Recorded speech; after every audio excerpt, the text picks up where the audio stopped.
เศร้าต้องเหงาหัวใจอ้างว้างเมื่อบ่มีนางเหมือนดังวันก่อนผ่านมาห้องเศร้าก่อนนี้เคยมีน้องสุขหนักหนาวันนี้เหลือเพียงน้ำตาของสายคนที่ผิดหวัง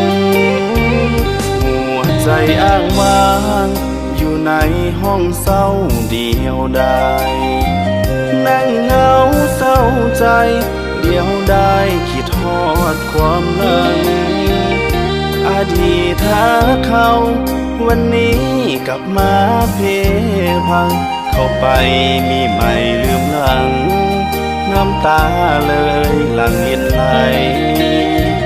นั่งในห้องเศร้าดื่มเหล้าเป็นเพื่อนสัวขาวดื่มมันให้ลืมผู้สาวที่เขาจากลานี้ไกลห้องเศร้าคนจน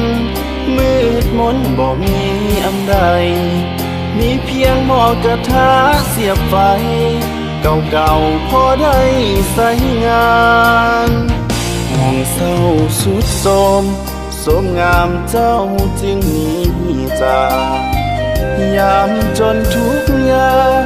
ลำบากเจ้าจึงถิ่มกันสู้งานหลายปีบ่มีดีได้สักอันบ่ตีเจ้าดอกจอมขวัญเพราะอ้ายนั้นมันจนอีหลี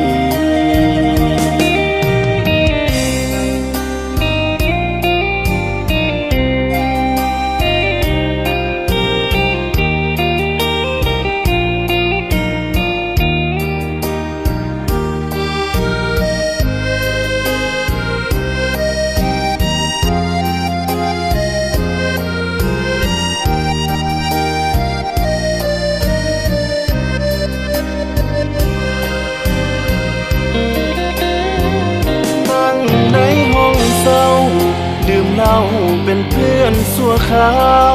ดื่มมันให้ลืมผู้สาวที่เขาจากลานี้ไกลห้องเศร้าคนจน